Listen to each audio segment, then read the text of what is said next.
शलोम शलोम शलोम। प्रभु यीशु मसीह नासरी के नाम में हम पवित्र शास्त्र के एक खूबसूरत हिस्से को जानने जा रहे हैं, जो जानना आवश्यक है, क्योंकि वो रखा ही इसलिए गया है कि प्रत्येक शब्द वहाँ जो रखे गए हैं परमेश्वर के वचन, वो जाने जाएं, समझे जाएं और वो हमारे जीवन के लिए उपयोगी हों, परमेश्वर को प्रसन्न करने के लिए उपयोगी हों, खुशियाँ देने के लिए, खुशियाँ पाने के लिए। जिस भी हाल में जहाँ पर भी हैं कि परमेश्वर भलाई का है, ये विश्वास रखते हैं, तो दुखियों को भी धाड़स मिलेगा। जो बहुत सारी चीज़ों में निर्बल कमज़ोर हैं, उसे संभाल पाएंगे अपने साथ रखकर, कि वो सुसमाचार जो खुशियों का है उसकी तमाम आशीषें और शांति सब पाएं। और जन्म तो मुख्य है, नई सृष्टि मुख्य है, लगातार जन्मों का हम जान रहे हैं और नाम का महत्व। तो अब हम शुरुआत करते हैं उस निर्गमन 1 से, निर्गमन जिसे एक्सोडस कहा जाता है और हिब्रू में सिमोत, और सिमोत का मतलब होता है नाम। अगर हम पहले ही अध्याय के 15 पद से देखें तो 2 दाइयों के नाम हैं, एक सिप्रा और पुआ।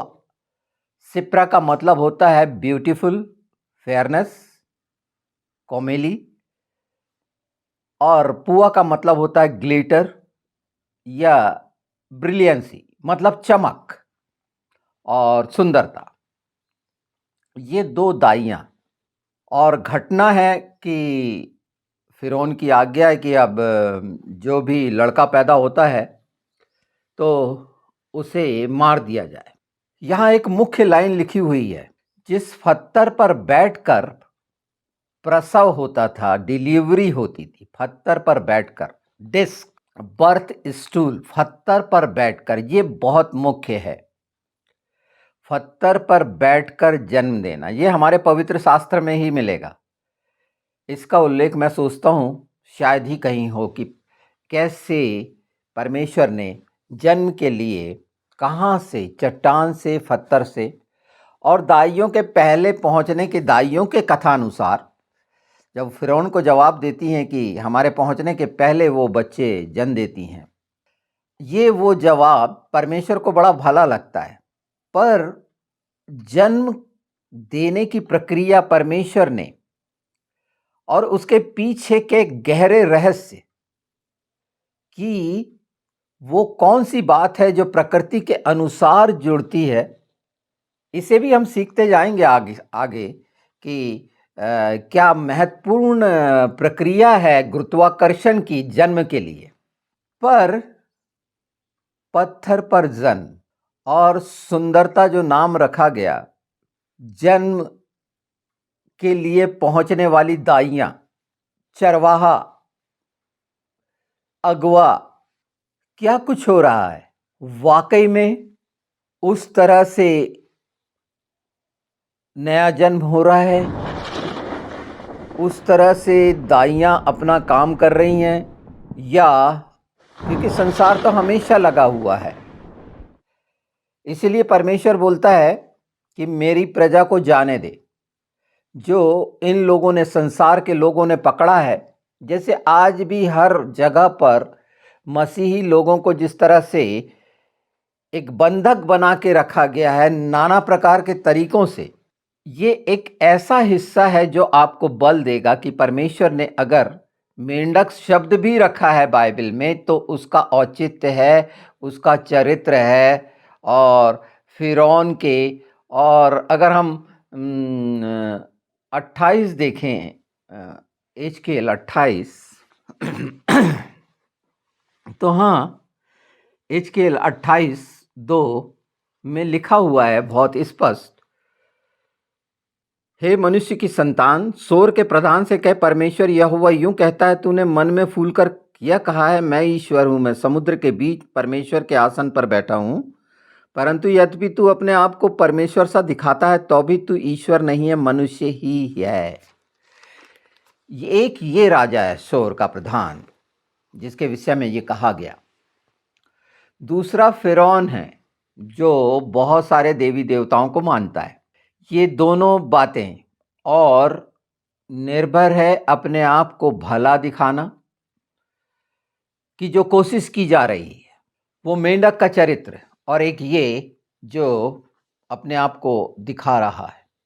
ये दो हिस्से भी समझते चलिए कि मनुष्य किस रीति से परमेश्वर विरोधी है। अगर एचकेएल 28 को आगे पढ़ेंगे तो वो पूरा लूसीफर के बारे में वो अध्याय है जो अपने आप को बड़ा दिखाते हैं या बड़ा। ये सब कुछ इसीलिए आप सुन रहे हैं कि जब हम इसके अंतिम में जाएंगे तो ये बात कि क्या हो रहा है। पैदा होना, डिस्क, पत्थर पर जन्म देना और यिर्मयाह 18:8 में अगर हम देखेंगे 18 में तो पाएंगे कुम्हार का चक्का, और जो ओबेन बोला गया है हिब्रू में, ओबेन, उसको चाक भी बोला गया, चक्का भी बोला गया, व्हील, जिस पर जन्म दिया जाता है। जैसे कुम्हार एक नए आकार को जन्म देता है। ये खूबसूरती जो है, और उसके लिए दो रखे हैं, एक चमक और खूबसूरत। नाम का महत्व बार बार पवित्र आत्मा इसलिए सामने रख रहे हैं कि हम उसके महत्व को जानें, और इसीलिए जब हम इन महत्वों को जानेंगे तो जो सर्वोच्च नाम परमेश्वर ने प्रभु यीशु, जो स्वर्ग पर और पृथ्वी पर और सब जगह पर सबसे ऊपर रखा, ऊपर बैठाया, सामर्थी दिया, सामर्थी ठहराया कि उस नाम से जो मांगोगे वो पाओगे। वो सब बातें अगर इस सच्चाई के साथ हम चल रहे हैं, इस बात को जानते हुए चल रहे हैं कि नाम का क्यों महत्व है। प्रभु यीशु ने बहुत स्पष्ट कहे हैं, पहला यूहन्ना में भी ये बात है कि अगर तुमने मेरे नाम को जान लिया है तो तुम मेरी आज्ञा मानोगे और साबित होगा कि तुम मुझसे प्रेम रखते हो। और यही है क्रम बढ़ने का। दो हिस्से बिल्कुल बने हुए हैं संसार में, एक फिरौन वाला और सोर के प्रधान वाला, यानी नास्तिकों का भी एक हिस्सा है जो अनजाने में एक ईश्वर बना लेते हैं अपने आप को सब जो कर्म प्रधान कहते हैं। रोमियो 4 इसमें देखना जरूरी है, जो धार्मिकता को समझते हैं कि हम प्रभु यीशु की धार्मिकता में हैं, इसीलिए यीशु के साथ धर्म के काम कर सकते हैं। मनुष्य व्यक्तिगत धर्म के काम नहीं कर सकता, जैसे फिरौन का चरित्र है। आज लोगों ने फिरौन के चरित्र को अपना मान लिया है और सोचते हैं कि कामों के अनुसार उद्धार होगा। ये सब जानते हुए कि परमेश्वर ने अपने पुत्र को दिया कि उद्धार पाएं मनुष्यों के कर्म से। और अगर इसको और अच्छे देखें तो अब्राहम का उदाहरण हमारे सामने बहुत स्पष्ट है कि विश्वास के कारण वो धार्मिकता गिनी गई, ना कि उसके काम के कारण। उसने विश्वास किया और उस धर्म ने काम किया, धार्मिकता ने काम की, इसलिए वो धार्मिकता गिना गया। उसके जीवन में उस सर्वशक्तिमान परमेश्वर का विश्वास।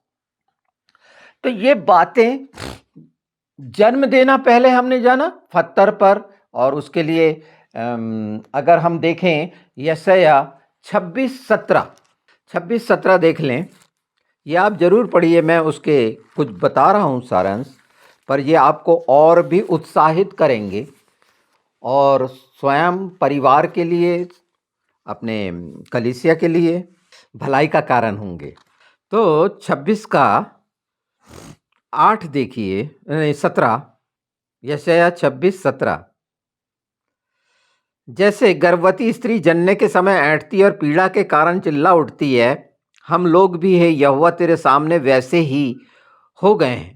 हम भी गर्भवती हुए, हम भी ऐंठे, हमने मानव वायु को जन्म दिया। हमने देश के लिए कोई उद्धार का काम नहीं किया, और न जगत के रहने वाले उत्पन्न हुए।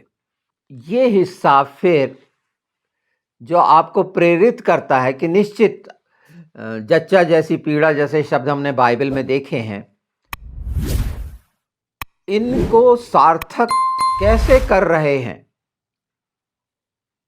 निश्चित हमारा नया जन्म पानी से पिता पुत्र पवित्र आत्मा को ग्रहण करने से, अपने पापों को मान लेने से, प्रकाश में आने से हो जाता है।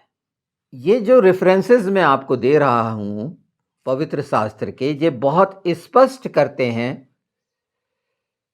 और पत्थर पर जन्म लेने की सार्थकता को पूरा करते हैं। चट्टान पे पटकने का भी एक उल्लेख है बाइबल में, पर जिस रीति से हम ये जान रहे समझ रहे हैं, इसको हम अभी यहीं तक रखते हैं कि जन्म की सार्थकता कैसे। तो उसका थोड़ा सा जवाब हम देखेंगे, क्योंकि इसमें ये सब जुड़े हुए हैं। प्रेरितों के काम 19, प्रेरितों के काम 19 में पौलुस इफिसुस में है।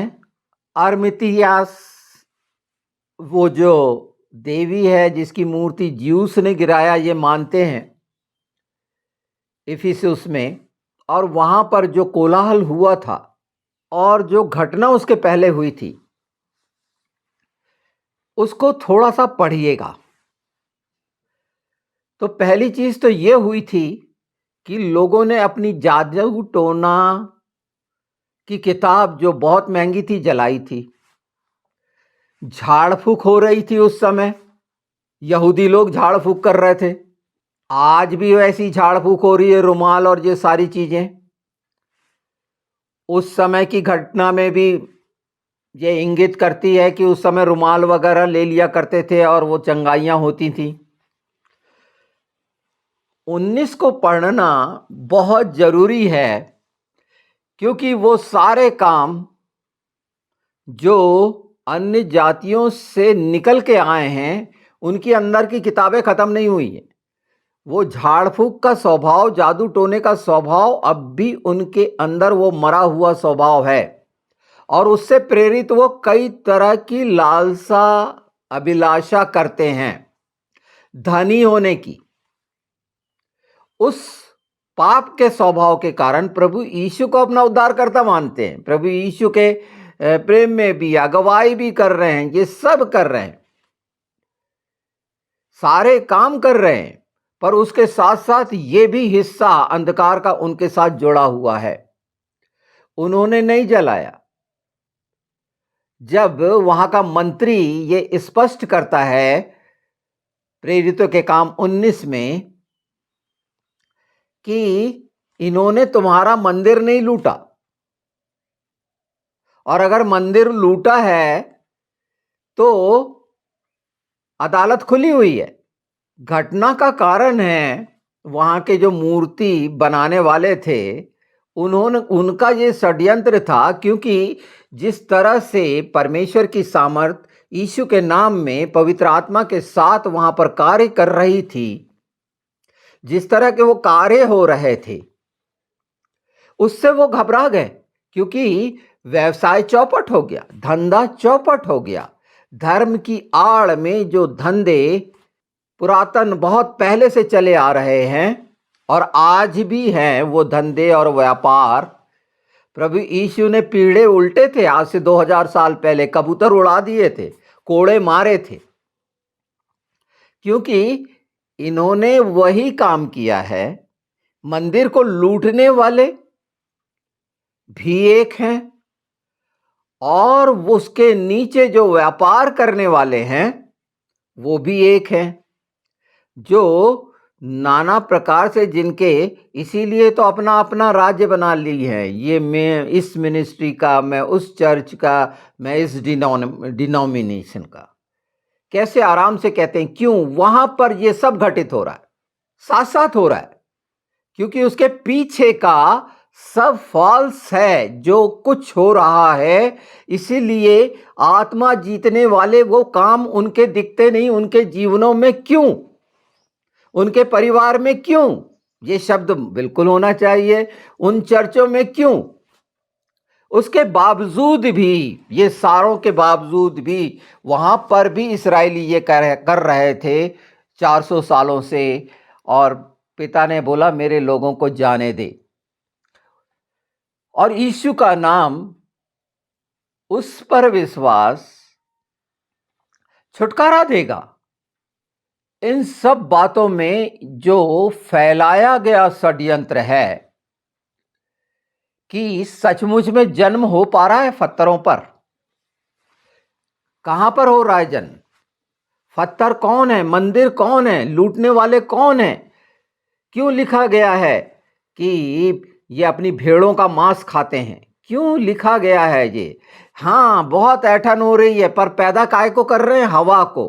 कुछ नहीं पैदा हो रहा, बड़ी ऐंठन हो रही है, बहुत रोना कल्पना आंसू बहाना हो रहा है, खूब प्रार्थनाएं हो रही हैं, पर पैदा क्या हो रही है? हवा।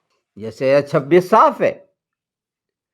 तो जब मेरा पिता किसान है, मेरा पिता कुम्हार है, मेरा पिता चरवाहा है, तो वाकई वो आकार क्यों? तो इसका समाधान, यहां पर समाधान सिर्फ एक है, और वो बहुत सरल है। आप जैसे भी हैं, अपने पूरे पश्चाताप के साथ एक बार उसके सामने जाकर करहाओ तो, कल्पो तो, अपना बोझ दो तो, उसका जुआ ले लो तो, कहने से नहीं, प्रकट होना चाहिए, वो हिल जाना चाहिए। जब प्रभु यीशु ने तमाम पाप अपने ऊपर लिए थे तो उसका पसीना लहू बनकर टपकने लग गया था।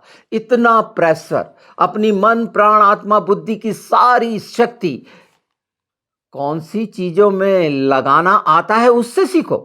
लालच में कितनी बुरी तरह लगती है, योजनाओं में, उससे सीखो कि वो फिर कर उस दिशा में लगे जहां तुम कह सको कि प्रभु यीशु मेरे जीवन का जल है, मेरे जीवन की रोटी है, मेरे जीवन की ज्योति है। मेंढक के बारे में बहुत अच्छा स्वभाव है, और ये उसका चरित्र कुछ नुकसान नहीं पहुंचाता है ना, बिल्कुल अलग। कूप मंडूप नाम दिया गया है। उससे बाहर निकलकर आत्मा की वो सच्चाइयां, इन बातों से पवित्र आत्मा के साथ आपको प्रेरिताई होगी। दूसरा तीमुथियुस 4 में बहुत स्पष्ट है। अपनी खुजली मिटाने के लिए कान की अपने अपने अगुए बना लिए हैं, वो बड़े अच्छे लगते हैं। मनुष्य पर विश्वास बहुत अच्छा लगता है। श्रापित है जो मनुष्य पर विश्वास करता है, वो लज्जित होगा। ये सब जो हम अभी देख रहे थे एजकेल में, एजकेल 28 में जो देखा, वो वाला स्वभाव, उस पर विश्वास,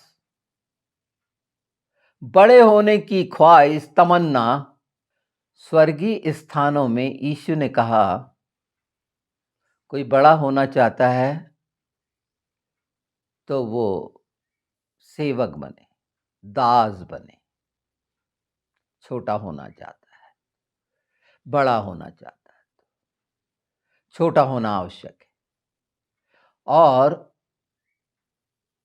उन्होंने अपने कपड़े उतारे, एक दास का स्वभाव लिया और चेलों के पैर धोए। आज हमारे सामने ये खूबसूरत पवित्र आत्मा के द्वारा नामों की पहचान के साथ जुड़ी हुई ये सब चीजें जो आत्मिक उन्नति के लिए हैं, और ये सारे जगत में क्या पैदा करने के लिए? खुशियां। हाँ, इस संसार में रहने वालों के लिए नहीं, वो जो इस संसार में रहते हुए भी संसार के नहीं हैं। और इतना भयानक समय आ रहा है, इतना भयानक, वो दस्तक हो चुकी है। और कितना भयानक नरसंहार होता है जब एक अपने आप को दिखाता है उसी तरह का जैसे सोर का प्रधान दिखाता है अपने आप को मुखिया। तो आज राष्ट्रों के प्रधान ये दिखाने लग गए हैं, तो स्थिति जो जाननी आनी है। यिर्मयाह में कहा गया इज़राइल के लिए कि उत्तर से उस पर किधर है उसका मुंह हंडे का जो उबल रहा है? उत्तर से। उसके तरफ उत्तर से आक्रमण तमाम समय होने हैं। पवित्र शास्त्र की ये सच्चाइयां और ये अंतिम समय वचन ही बल देगा। पवित्र आत्मा के साथ एक दूसरे को संभालें, चाहे कितनी ही कठिनाइयां हों। प्रार्थनाओं में उनके विषय में रखें, अपने विषय में रखें, चाहे कितनी बुरी स्थिति हो। प्रभु ने रखा है, उसमें खुश रहिए कि ये क्षण मिला है। हो सकता है उसमें दर्द सहने से बाहर आपको लग रहा हो, पर वचन कहता है मैं सहने से बाहर नहीं दूंगा। तो उसके कारण है वो किताबें जलें, ये झाड़ फूक करने वालों से दूर हों। ऐसी चंगाइयों से क्या लाभ कि बार बार जाके चंगाइयाँ कराना पड़ रहा है, 50 से सिर पे हाथ रखाना पड़ रहा है। ये दुष्ट आत्मा का है। पवित्र आत्मा के द्वारा चंगाई एक बार और हमेशा के लिए होती है, और चंगाइयों के साथ बहुत कुछ बदलता है। और उसका चंगाई का मैंने एक बता चुका है, जब यरीहो से प्रभु वापस हो रहे थे। मरकुस में है ये। अगर हम 11 देखेंगे तो कितना साफ साफ कहा था। क्या वो बात थी? वो चिल्ला रहा था, करा रहा था, लोग डांट रहे थे, नहीं तुम बिल्कुल नहीं बोलो, दाऊद का वंश नहीं, नहीं चिल्ला नहीं। यीशु ने सुना उसकी चिल्लाहट, उसे बुलाओ, तू क्या चाहता है कि मैं तेरे लिए करूं? क्योंकि वो देखना चाहता था, वो देखना चाह रहा है। और प्रभु यीशु ने कहे तेरे विश्वास के अनुसार तू देखने लग। क्योंकि उसे मालूम था मैं देखने लगूंगा। उसका प्रमाण था, उसने अपनी चादर उतार के फेंक दी थी। उस अंधे ने जो चादर ओढ़ी हुई थी वो उतार के फेंक दी थी। तो ये जो बेकार का ओढ़ा हुआ है, बेकार की किताबें वो समय से अंदर रखी हुई है, उसके अनुसार उन पथों पर हैं, इनको उतार के फेंकिए। हर जगह सचेत करता है हमको वचन। प्रभु यीशु का लहू इसीलिए बहाया गया कि सब बच जाए। ये छोटे छोटे अंश जरूर हैं, पर बहुत महत्वपूर्ण है। इन बातों को सुनने के लिए वंचित करता है शैतान, या समझ में नहीं आती है। पर जब शांत होकर इस पर विचार करेंगे तो ये बहुत स्पष्ट होगा कि जन्म और नाम का कितना गहरा संबंध है। और हर बात जो मैंने रेफरेंस बताए, ये पूरे अध्याय पढ़िए इसके, और आशीष का कारण बनिए। परमेश्वर के राज्य के लिए उद्धार उत्पन्न करने वाले बनिए।